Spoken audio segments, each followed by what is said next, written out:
Haleluya. Shalom, Sobat Pemenang dimanapun Anda berada. Berjumpa kembali bersama dengan kami Sekolah Tinggi Teologi Rahmat Immanuel dalam acara Indonesia Berteologi Suara STTREM pada hari ini tanggal 30 Maret 2019, pas di hari Sabtu di minggu terakhir di radio REM SSK 107.9 FM Victorious Family Station. Sobat pemenang yang diberkati Tuhan, sungguh suatu sukacita, kebahagiaan tersendiri bagi kami Sekolah Tinggi Teologi Rahmat Immanuel bisa terus menjadi bagian daripada rencana Tuhan untuk memberkati umat dengan pengajaran yang tentunya berhubungan atau berkorelasi langsung dengan apa yang kami adakan di Sekolah Tinggi Teologi Rahmat Immanuel. Dan baik hari ini bersama dengan saya, Pastor Stefan R. Palit MTH, yang juga sebagai Kepala Pers dan Media Informasi Sekolah Tinggi Teologi Rahmat Immanuel, dan juga sebagai dosen tetap yang berhome base di STTREM. Dan kemudian juga saya ditemani oleh Ibu Meiti Wawili. Selamat malam Bu Meiti. Selamat malam, Shalom. Ya, kita dan juga ada operator kita yang setia. Dan kita kembali menyapa akan Sobat Pemenang. Sekali lagi Shalom, selamat malam Sobat Pemenang dimanapun Anda berada. Sekali lagi kami dari Sekolah Tinggi Teologi Rahmat Immanuel dalam acara Suara STTREM Indonesia Berteologi pada hari ini kami akan memberikan satu pembelajaran lewat siaran Indonesia Berteologi ini. Seperti sebelum-sebelumnya pada minggu yang kemarin saya juga sudah membahas perihal mengenai rahasia Tuhan untuk menjadi besar, ada kelangsungannya, dan kali ini saya akan membahas perihal bagaimana seorang Kristen yang sebenarnya melihat tentang dosa itu, ya, yang berkorelasi langsung di dalam Roma 6 ayat 23 bahwa upah dosa adalah maut. Tapi sebelumnya mari kita terlebih dahulu mau menyerahkan akan perbincangan kita ini, pembelajaran kita ini Indonesia Berteologi ke dalam tangan Tuhan. Biar kuasa Roh Kudus yang menguasai kita semua dan mengajarkan kita serta mengingatkan kita. Mari kita berdoa. Tuhan Allah Bapa kami dalam kerajaan surga, kembali kami mengucap syukur Tuhan pada hari ini Sabtu 30 Maret 2019 dalam program Suara STTREM Indonesia Berteologi.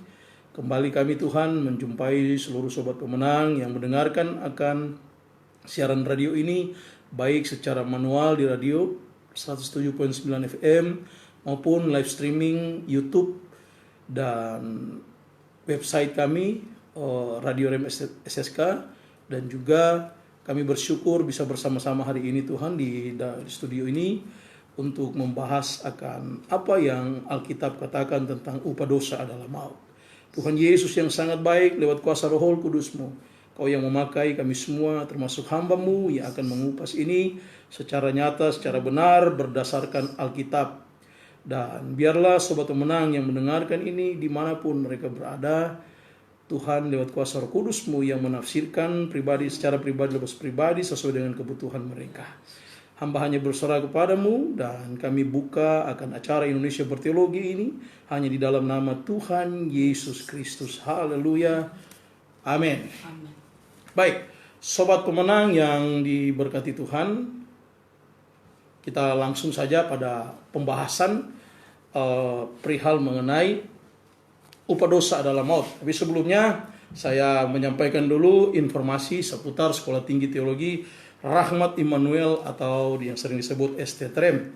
Kami Sekolah Tinggi Teologi Rahmat Immanuel mengadakan perkuliahan prodi sarjana teologi, prodi sarjana pendidikan agama Kristen untuk strata 1, dan juga prodi magister teologi dan magister pendidikan agama Kristen strata 2, dan juga prodi Doktor Teologi Strata 3. Kemudian perkuliahan kami di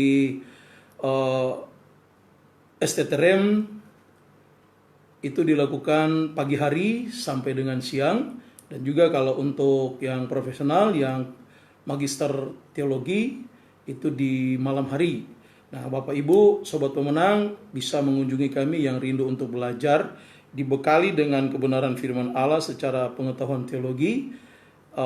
STTRM adalah tempat yang tepat sesuai dengan apa yang menjadi core utama daripada founding father, pendiri daripada STTRM ini, ketua yayasan kami Bapak Pendeta Dr. Abraham Konda Supit, bahwa ingin memperlengkapi sebanyak-banyaknya pemimpin yang nantinya berkuliah di STTRM. Ketika mereka selesai, tentunya bisa memimpin dan bisa juga dipimpin.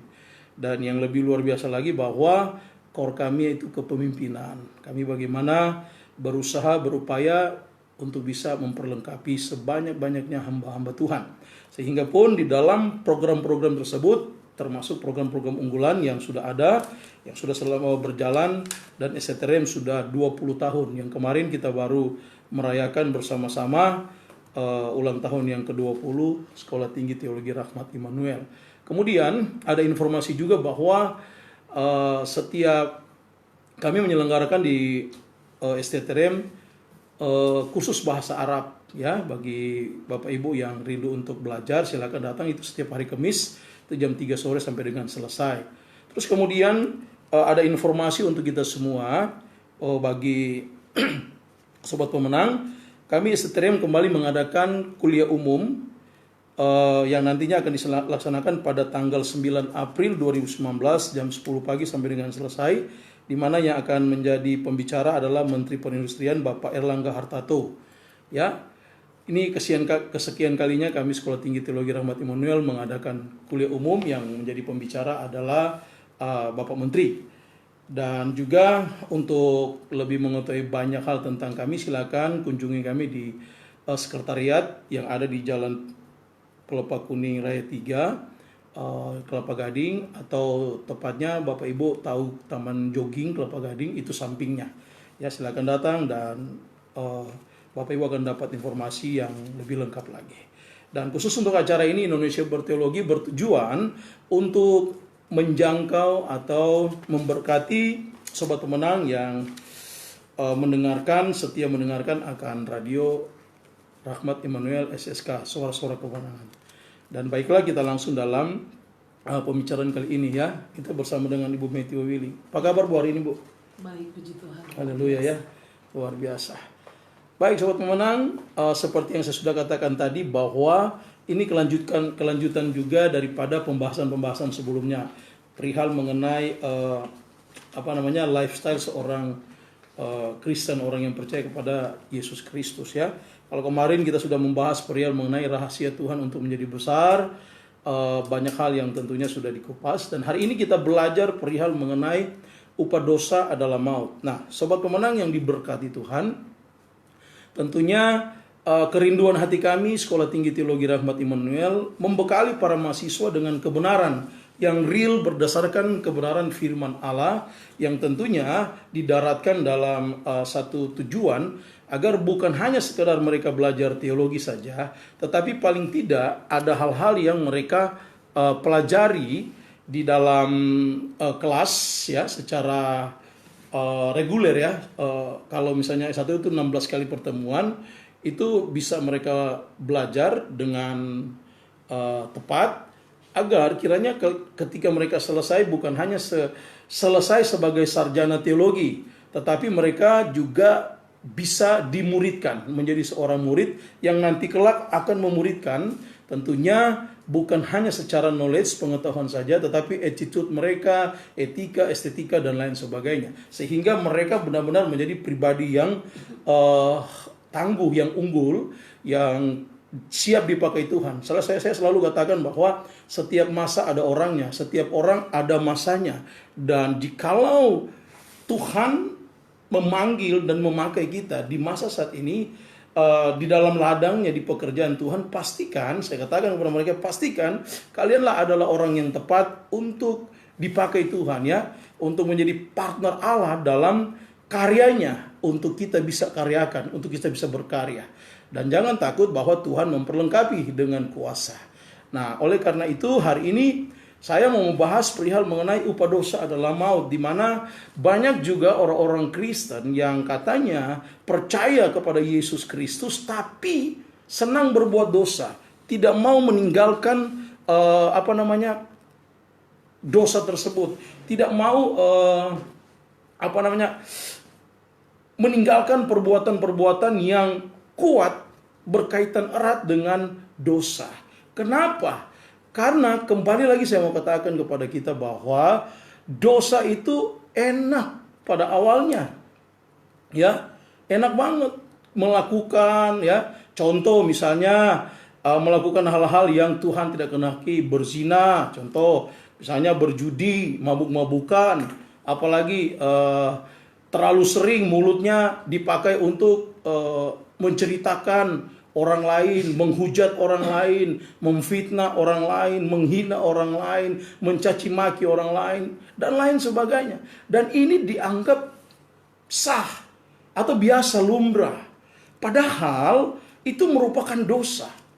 Nah, tentunya saya akan membahas dari perspektif Alkitab. Apa yang dikatakan dalam Roma 6 ayat 23. Kita harus ketahui apa dulu yang ada dalam Roma 6 ayat 23. Tolong Bu Meti bacakan Roma 6 ayat yang ke-23. Roma 6 ayat yang ke-23.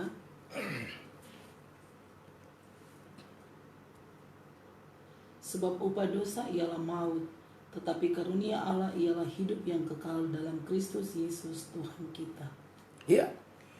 Sebab upah dosa ialah maut, tetapi karunia Allah ialah hidup yang kekal dalam Kristus Tuhan kita. Nah, di dalam pembacaan ini dalam konteks awal sesuai dengan perikop Lembaga Alkitab Indonesia itu perikopnya 2 macam perhambaan.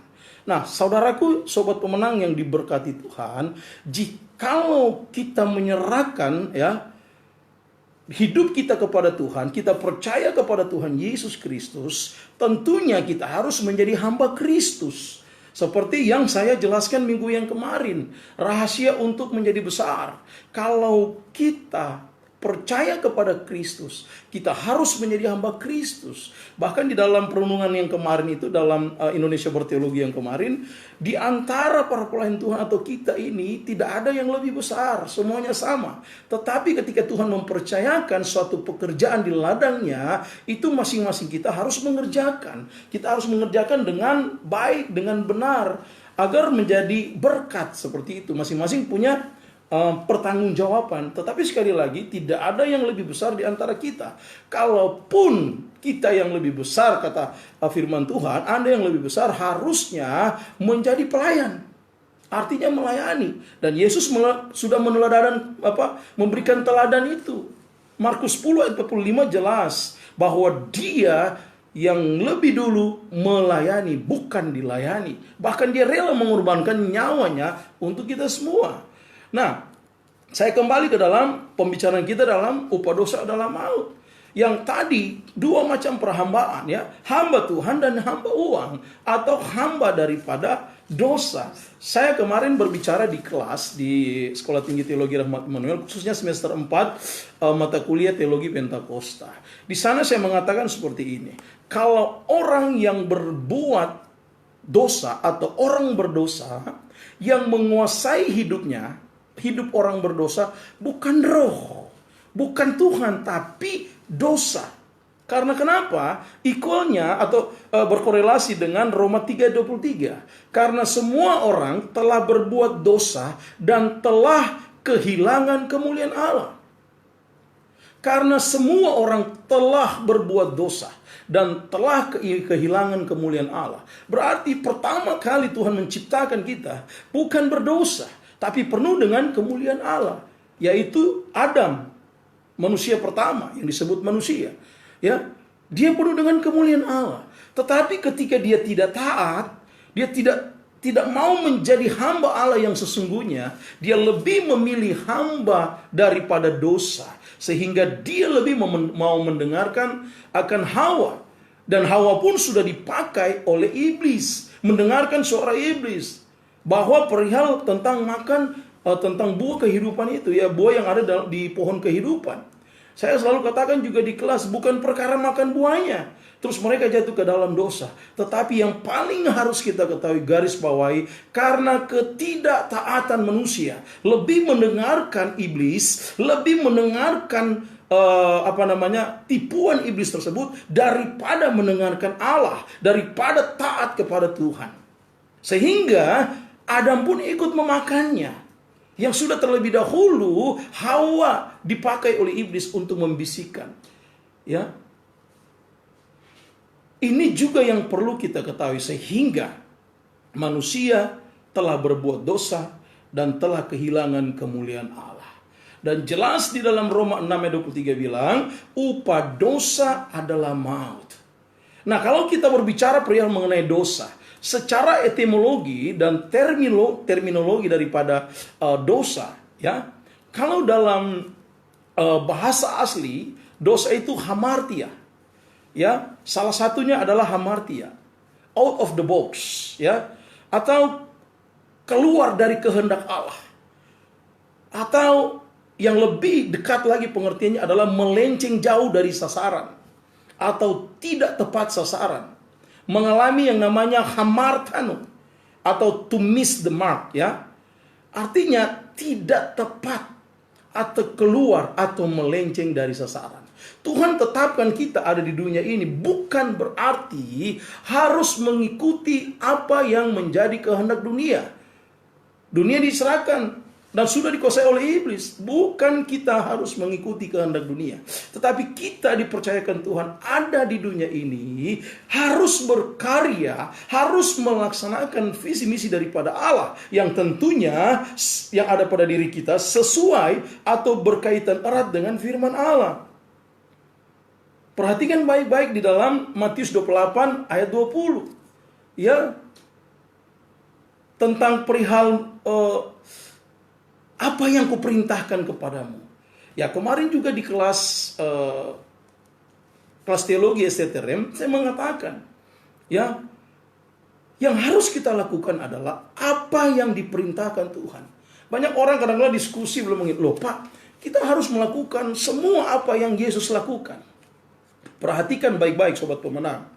Ya, itu tidak sepenuhnya membenarkan, karena apa yang Yesus lakukan itu belum tentu kita bisa lakukan semuanya. Contoh misalnya dia mati di kayu salib. Ditusuk lambungnya, dipakaikan mahkota duri. Manusia tidak akan sanggup melakukan itu. Hanya Yesus yang sanggup. Oleh karena itu, Yesus berkata, yang engkau harus kerjakan, lakukan adalah apa yang ku perintahkan kepadamu. Kalau kita tidak mau mengikuti apa yang Yesus perintahkan, maka kita akan sangat-sangat dekat dengan apa yang disebut dengan dosa. Dan Roma 6 sekali lagi, Roma 6:23 bicara, upah dosa adalah maut. Ya, begitu ya? Upah dosa adalah maut. Sesuai dengan etimologi kata dalam bahasa aslinya, hamartia, melenceng jauh dari sasaran atau tidak tepat sasaran. Ya, sama seorang pemanah sudah tahu-tahu ada satu titik yang harus dituju, ya.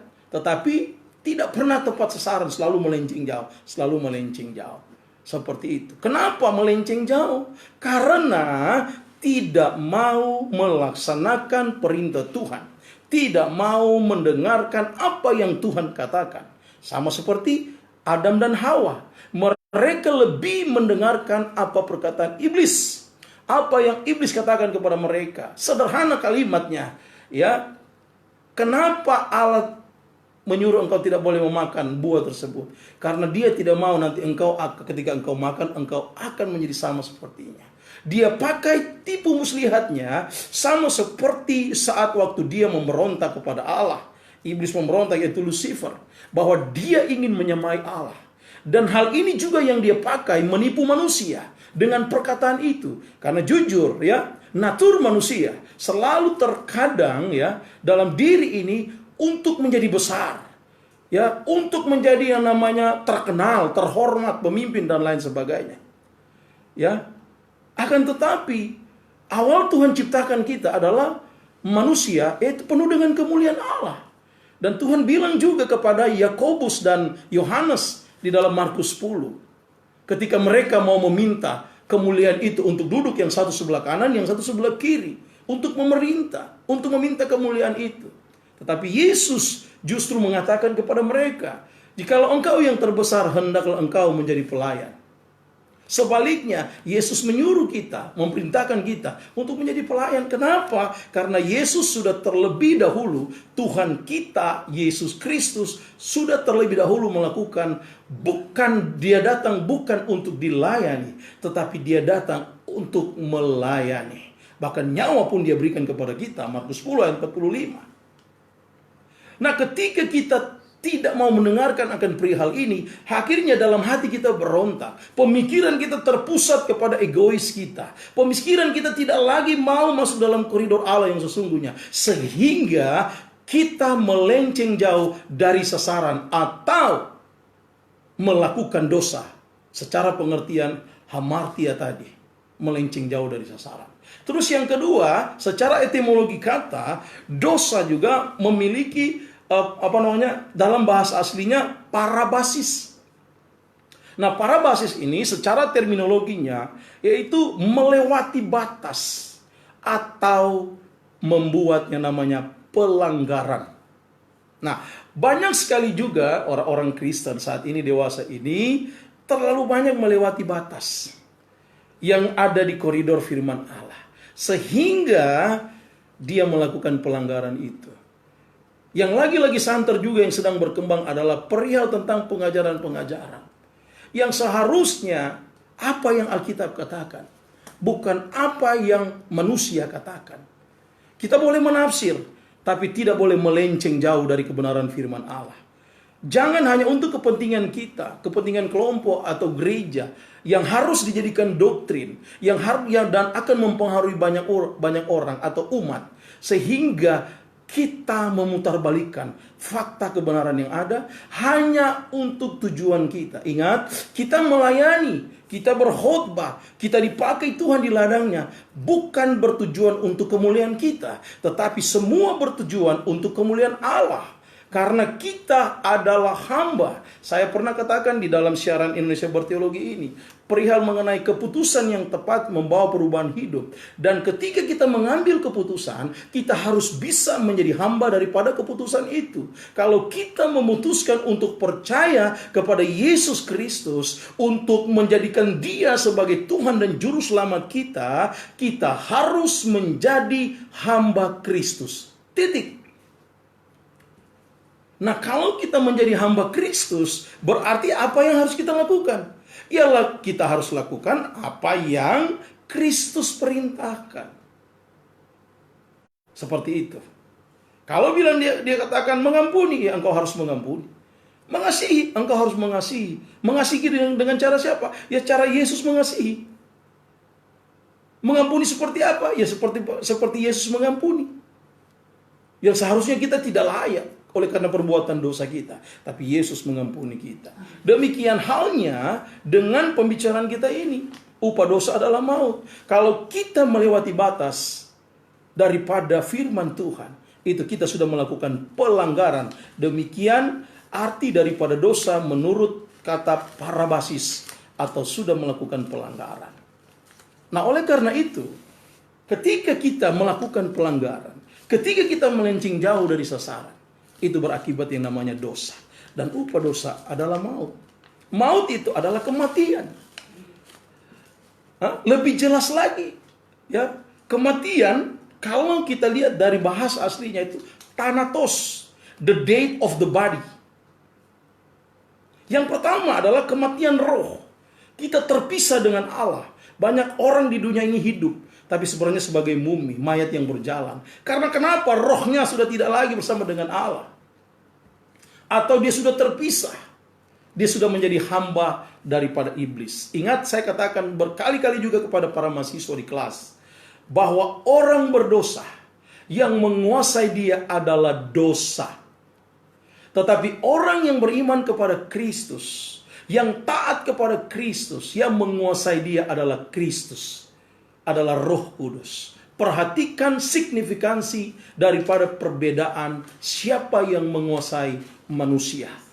Ketika dia berdosa, dia tidak mengaku, dia tidak bertobat, tidak kembali kepada Tuhan, pikirannya tidak berubah, dia tetap melakukan dosa. Ingat, yang menguasai dia adalah dosa. Jadi, kalau dia semakin jahat, dia semakin munafik, dia semakin menggebu-gebu menceritakan orang, dia semakin menggebu-gebu memfitnah orang, dia semakin menggebu-gebu mencederai orang, mencelakakan orang, menghujat orang, mencaci maki orang. Kenapa? Karena yang menguasai dia adalah dosa.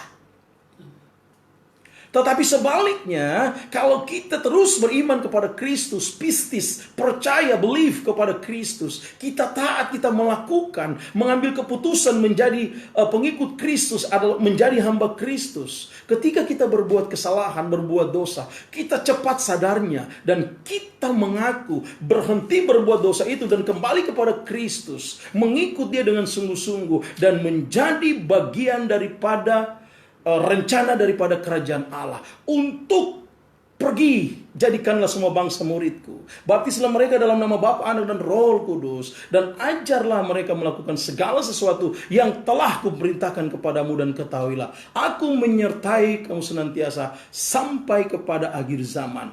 Jadi kalau kita tetap beriman kepada Kristus, ketika kita berbuat dosa, kita cepat berbalik kepada Allah, kita meninggalkan dosa dan stop berbuat dosa. Dan memang kita masih ada di dunia ini, tentu selalu akan digoda terus oleh iblis agar dia mau menguasai kita. Tetapi ingat baik-baik, Roma 6 ayat 23 berkata, upah dosa adalah maut. Kematian yang kedua adalah kematian kekal. Kematian kekal atau neraka, itulah maut. Dosa memiliki bayarannya tersendiri. Ganjarannya atau upahnya adalah maut. Dan maut itu dalam tafsiran adalah neraka atau kematian kekal.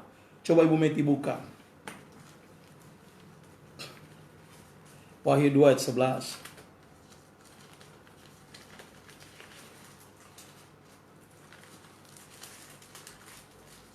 Wahyu 2 ayat 11. Iya. Siapa bertelinga, hendaklah ia mendengarkan apa yang dikatakan Roh kepada jemaat-jemaatnya. Barang siapa menang, ia tidak akan menderita apa-apa oleh kematian yang kedua. Ya, Wahyu 2 ayat 11 berkata, barang siapa menang, dia tidak akan menderita apa-apa dalam kematian kedua. Saya jelaskan tadi, kematian itu dalam bahasanya adalah thanatos atau the death of the body. Dan kematian pertama adalah kematian roh. Kita terpisah dengan Allah. Oleh karena manusia lebih memilih menjadi hamba dosa, menjadi hamba iblis, sehingga dia terpisah dengan Allah. Sama seperti Adam melakukan hal itu pertama kali. Dan kedua, kita akan mengalami yang namanya kematian kekal. Ya, secara Alkitab katakan Wahyu 2 ayat 11. Dan juga coba kita baca juga di dalam kitab Yudas ayat 1. Itu semua di satu pasal saja itu membahas tentang perihal hukuman atas guru-guru palsu. Ya, Yudas 1 ayat 3 sampai dengan ayatnya yang ke-16.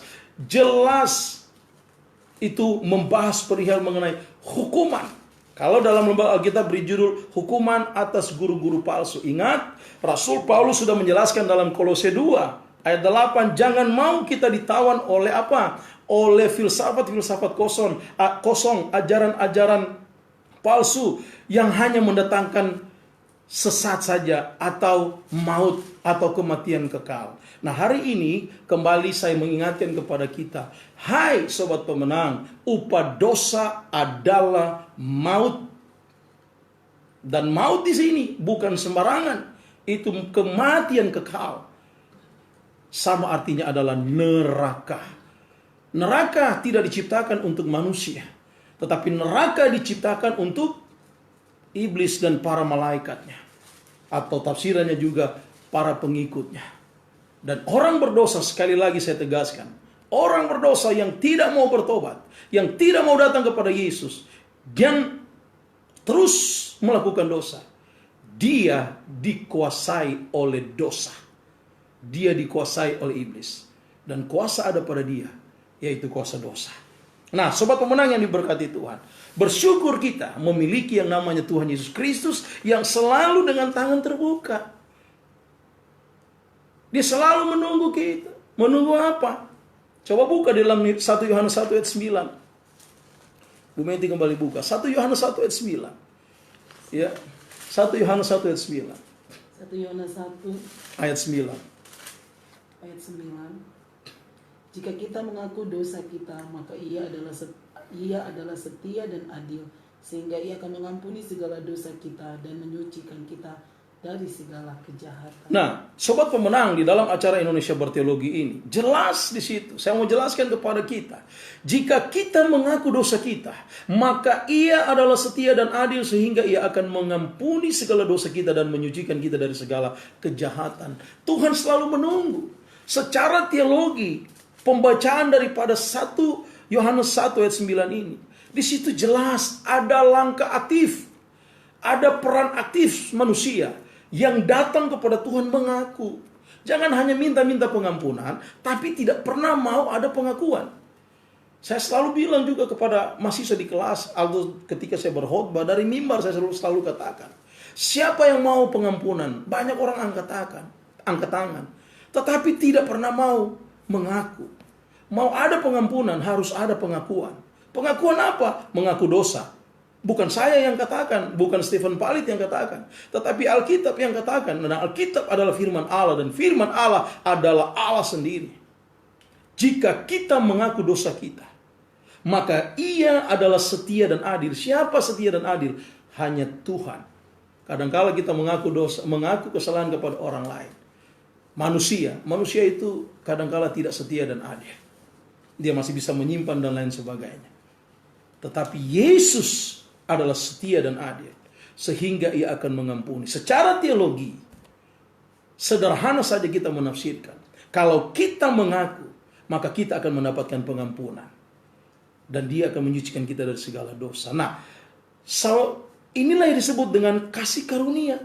Karizomai, harisma. The gift, ya, pemberian, penyertaannya, jaminan, hal-hal yang luar biasa. Secara teologis, kita mendapatkan kasih karunia daripada Tuhan. Secara alkitabiah, ya, harizomai, karisma, mendapatkan karunia yang luar biasa. Dosa dikontraskan dengan karunia Allah. Maut dikontraskan dengan hidup kekal. Kalau kita ada di dalam Tuhan, maka equalnya sama dengan kita selalu mendapatkan karunia Allah. Selalu mendapatkan kasih karunia itu. Bukan berarti orang berdosa tidak mendapatkan kasih karunia. Tuhan sudah berikan itu dengan pengorbanannya di kayu salib. Dan Efesus 2 ayat 8-9 jelas bahwa kita diselamatkan bukan karena hasil pekerjaan kita, tapi karena anugerah, kasih karunia Allah. Dan sebaliknya juga, kalau kita tetap tidak mau menghargai kasih karunia Allah itu, kita akan tetap dikuasai dosa, dan pada akhirnya upahnya adalah maut, kematian kekal. Tapi kalau kita terus beriman kepada Kristus, kita stop berbuat dosa, kita bertobat, berubah hidup kita menjadi manusia baru, ciptaan baru, maka kita tidak mengalami kematian kekal, tapi justru mengalami yang namanya hidup kekal bersama Yesus Kristus di surga yang kekal. Nah, saudaraku yang diberkati Tuhan, upah, ya, orang yang bekerja layak diberi upah atau diberikan suatu ganjaran, ya, dari apa yang dia kerjakan. Upah, opsonia, atau imbalan, ya, atau dalam bahasa Indonesia itu akhir daripada proses suatu pekerjaan dan diberikan bayaran. Itu upah, mendapatkan imbalan. Jadi kalau kita tetap terus berbuat dosa, pada akhirnya, ya, kita akan berakhir ya, pada proses itu. Dan kita akan mendapatkan imbalan. Dan imbalannya adalah maut.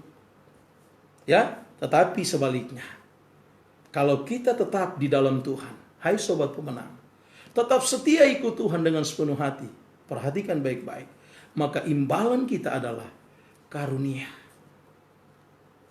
hidup kekal bersama Kristus di surga. Haleluya. Sobat pemenang yang diberkati Tuhan, ya, hidup selalu membutuhkan, hidup kekristenan selalu membutuhkan yang namanya ketaatan, dengar-dengaran, dan action.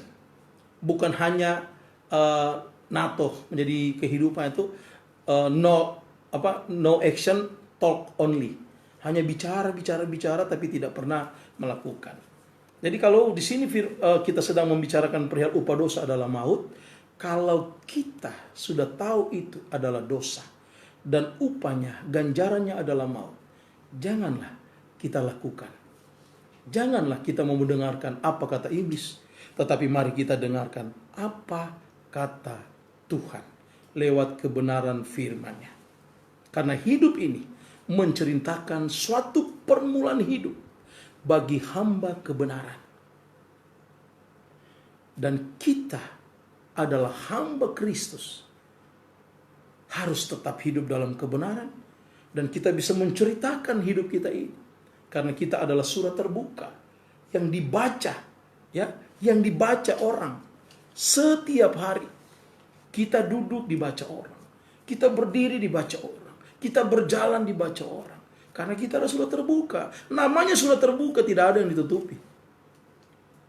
Dan ingat baik-baik, sobat pemenang, kalau kita ada dalam koridor Kristus, maka upah kita bukan maut, tapi upah kita hidup kekal. Tapi sebaliknya, kalau tetap mau melakukan dosa, hidup di dalam dosa, maka upahnya adalah maut atau neraka.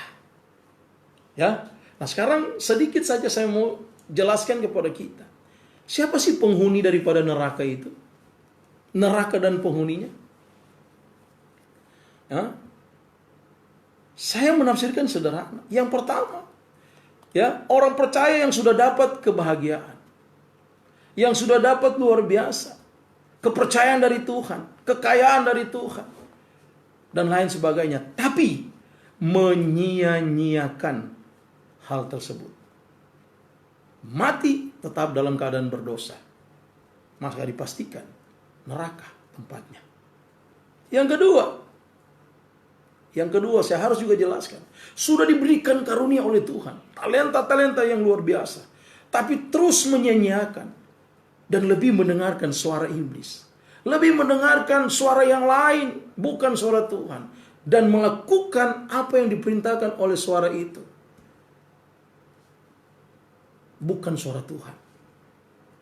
Tempatnya nanti kelak ada di neraka, mengalami kematian kekal, kematian yang kedua. Kemudian yang ketiga, siapa mereka? Saya tidak kupas terlalu banyak, tapi 3 saja. Yang ketiga adalah orang-orang yang munafik. Orang-orang yang tahu kebenaran, tapi dia justru tidak melakukan kebenaran itu. Ya. Orang-orang yang percaya kepada Yesus Kristus, tapi justru menyakiti hati Tuhan Yesus Kristus. Ya. Hipokrit, orang-orang yang munafik. Nah, sobat pemenang, tapi sebaliknya ada jaminan tentang kehidupan kekal. Apa itu? Tetap selalu dalam koridor Tuhan. Nah, di dalam acara Indonesia Berteologi ini saya mendorong kita untuk yang namanya tetap hidup sesuai dengan kebenaran firman Tuhan. Oleh karena itu, apa yang harus dilakukan supaya tidak mengalami maut akibat daripada dosa? Apa yang harus dilakukan? Yang pertama adalah orang berdosa harus bertobat, metanoia. Ya. Kemudian bertobat itu definisinya bukan hanya berhenti dari dosa, terus titik tidak melakukan tindakan selanjutnya, tidak. Engkau saya yakin pasti akan berbuat dosa lagi. Tapi ketika engkau berhenti berbuat dosa, engkau berbalik arah, datang kepada Tuhan, hidupmu berubah, pikiranmu berubah, maka saya yakin engkau hidup dalam pertobatan sejati. Mengalami perjumpaan dengan Kristus. Sama seperti yang dialami oleh Saulus, dia mengalami perjumpaan dengan Kristus. Paulus bertobat. Yang kedua, ketika kita sudah bertobat, metanoia, kita harus berubah. Harus yang mengalami namanya metamorfo dalam bahasa aslinya. Metamorfosis. Roma 12 ayat 2. Apa yang berubah? Berubahlah sesuai dengan pembaharuan budi. Pembaharuan, akainosis. Ya. Kita harus berubah gitu loh. Hidupmu, cara berpikirmu tentunya akan keluar dari perkataanmu. Dan hidup bagi Tuhan. Kalau tadinya hidup bagi dosa, sekarang kita berubah, metamorfosis, menjadi hidup hanya bagi Tuhan. Kalau Tuhan utus kita di pelayanan, kita akan tidak menyanyiakan akan karunia-karunia itu. Kita melayani Tuhan dengan tulus dan selalu punya pemikiran, ini aku, utuslah aku Tuhan. Dan yang ketiga, tiga saja ya. Ya Bu Meti, tiga aja kita bahas. Yang ketiga, yang terakhir, supaya kita keluar daripada koridor dosa dan tidak mengalami maut akibat daripada dosa. Yang ketiga, yang terakhir, selalulah lakukan apa yang menjadi kehendak Tuhan. Sekali lagi, selalu lakukan apa yang menjadi kehendak Tuhan. Karena kita baca, kita bandingkan dalam Matius 7 ayat 21. Bukan setiap orang yang berseru kepadaku, Tuhan, Tuhan, akan masuk ke dalam kerajaan sorga, melainkan dia yang melakukan kehendak Bapakku yang di sorga. Jadi jelas, selalulah lakukan apa yang Tuhan kehendaki. Karena kenapa? Ada teladan. Yesus sudah terlebih dahulu melakukan kehendak Bapa. Yohanes 6 ayat 38. Sebab aku telah turun dari sorga bukan untuk melakukan kehendakku, tetapi untuk melakukan kehendak dia yang telah mengutus aku. Korelasi tadi yang saya baca dalam Matius 7 ayat 21. Bukan setiap orang yang berseru kepadaku, Tuhan, Tuhan, akan masuk ke dalam kerajaan sorga, melainkan dia yang melakukan kehendak Bapakku yang di sorga. Sobat pemenang yang diberkati Tuhan, di akhir pembicaraan kita ini, Indonesia Berteologi, saya menyimpulkan sederhana saja. Agar engkau tidak mendapatkan upah maut oleh karena dosamu, bertobatlah, bertobatlah, bertobatlah, berubah, dan terus lakukan kehendak Tuhan. Maka upahmu adalah kehidupan kekal bersama dengan Yesus Kristus di surga. Haleluya, haleluya. Upah dosa adalah maut, tetapi upah ketaatan kepada Kristus adalah kehidupan yang kekal. Tuhan Yesus memberkati. Sampai kita berjumpa kembali pada pertemuan di Suara STTRM Indonesia Berteologi di bulan yang akan datang. Setiap hari Sabtu jam 7 sampai dengan jam 8 malam. Masih tetap terus bersama dengan saya, Pastor Stefan Erpalit MTH, dan saya mengakhiri akan acara Indonesia Berteologi ini. Mari kita berdoa. Terima kasih Tuhan, terpujilah namamu, Engkau yang sudah menyertai kami dengan kuasa Roh Kudus-Mu, memberikan semangat untuk bisa membahas ini, keberanian untuk bisa menafsirkan apa yang menjadi kehendak Tuhan. Di lewat pembacaan Roma 6 ayat 23, upah dosa adalah maut. Ya Tuhan, setiap yang sudah mendengarkan akan program ini, kiranya diberkati Tuhan dan mengambil keputusan untuk hidup taat kepada Tuhan. Bertobat sungguh-sungguh meninggalkan dosanya dan berbalik datang kepada Allah. Mengalami perubahan hidup dan melakukan apa yang Tuhan kehendaki. Tetap selalu berkati akan Sekolah Tinggi Teologi Rahmat Immanuel Tuhan.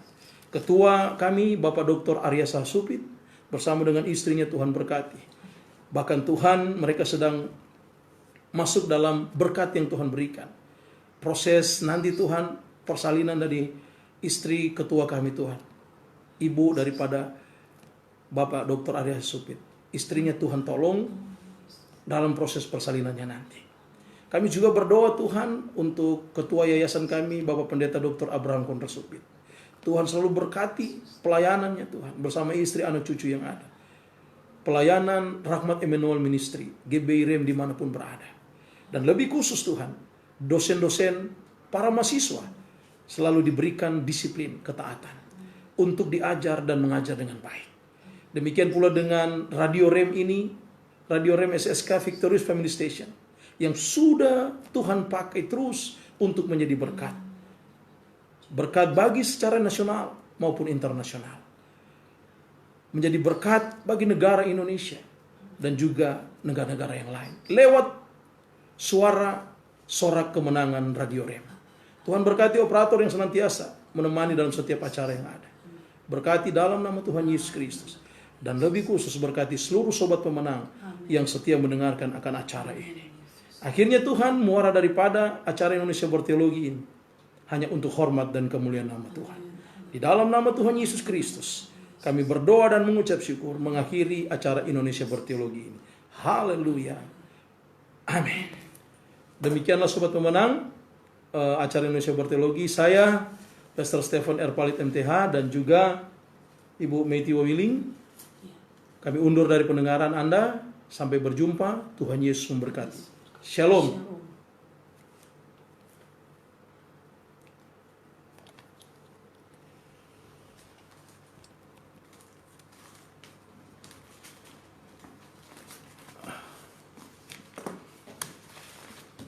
Demikianlah juga saudaraku Facebooker yang sudah menonton langsung ini. Terima kasih sampai akhir pembicaraan tadi. Indonesia Berteologi saya mengupas tentang upah dosa adalah maut. Terima kasih ya, Tuhan Yesus memberkati. Sampai kita berjumpa lagi di program yang sama dan siaran langsung ini. Tuhan Yesus memberkati. Shalom. Yang sudah nonton juga, Tuhan Yesus berkati. Deborah Nota Galung, Tuhan Yesus berkati. Valencia, Adriana, Tuhan berkati. Tuhan berkati Bro Wesley, Steve, Tuhan berkati. Jennifer Ronuno, Jessica sudah nonton, Ibu Debbie,